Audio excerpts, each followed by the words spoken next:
Hello, ഇന്ന് ഒരു colouring കോമ്പറ്റീഷന് പോയിട്ട് അവിടെ പെട്ടതിൻ്റെ ഒരു വീഡിയോ ആണത്. അപ്പോൾ കളറിങ് കോമ്പറ്റീഷന് പോകാനുള്ള ആളെ കൂട്ടാൻ വേണ്ടിയിട്ട് ഞങ്ങൾ നേരെ സ്കൂളിലേക്ക് പോയി. സ്കൂളിലെ ഉച്ച ടൈമായിരുന്നു, 2 മണിക്കായിരുന്നു കോമ്പറ്റീഷൻ.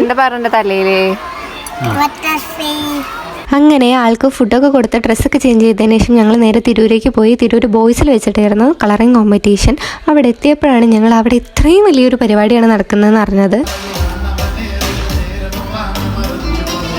10,000 പേരുടെ കോമ്പറ്റീഷൻ ആയിരുന്നു. അവരുടെ പാരൻസ് ഉണ്ടാവും. അങ്ങനെ അവിടെ ഇരിക്കാൻ പോലും സീറ്റ് കിട്ടാതെ അവിടെ കുറേ നേരം നിന്നു. പിന്നെ അവിടുത്തെ ഗസ്റ്റ് ഡാബ്സി ആയിരുന്നു. അതുകൊണ്ട് എന്തായാലും അവിടെ ആൾ നിറയുന്നുള്ളത് സ്വാഭാവികമാണ്. പിന്നെ അന്ന് ലഹരി വിരുദ്ധ ദിനമായതുകൊണ്ട് തന്നെ ലഹരി വിരുദ്ധ സന്ദേശ യാത്ര ഉണ്ടായിരുന്നു. പിന്നെ മന്ത്രി വരുന്നുണ്ടായിരുന്നു. അത് കഴിഞ്ഞതിന് ശേഷം രാത്രി പ്രോഗ്രാം ഉണ്ട്. അതുകൊണ്ട് തന്നെ അവിടെ യാതൊരുവിധ വണ്ടിയും ഓടുന്നുണ്ടായിരുന്നില്ല. അങ്ങനെ തിരൂരേക്ക് നടക്കേണ്ട ഗതികേടും കൂടി ഞങ്ങൾക്ക് ഉണ്ടായി. 2 മണിക്ക് തുടങ്ങേണ്ടിയിരുന്ന പ്രോഗ്രാം 3:30 തുടങ്ങിയതുകൊണ്ട് തന്നെ 4:30 തീർന്നത്. താഴെപ്പാലത്ത് നിന്ന് റാലി വരുന്നത് കൊണ്ട് തന്നെ ഇവിടുന്ന് അങ്ങോട്ടേക്കും അതിന് ഇങ്ങോട്ടേക്കും ഒറ്റ വണ്ടി പോലും പോകാത്തതുകൊണ്ട് ഞങ്ങൾക്ക് നടക്കേണ്ടതിനെ വന്നു. അങ്ങനെ ഞങ്ങൾ വീട്ടിലെത്തിയപ്പോൾ ഏകദേശം നല്ലോണം നേരമേക്ക് കൂടെ മഴയും കൂടി ഇല്ലാതായതുകൊണ്ട് ഞങ്ങൾ നല്ല രീതിക്ക് പെട്ടു വന്നു. അപ്പം നല്ലൊരു പെട്ടൊരു ദിവസമായിരുന്നു. അപ്പം അത്രയുള്ളൂ. Okay, by.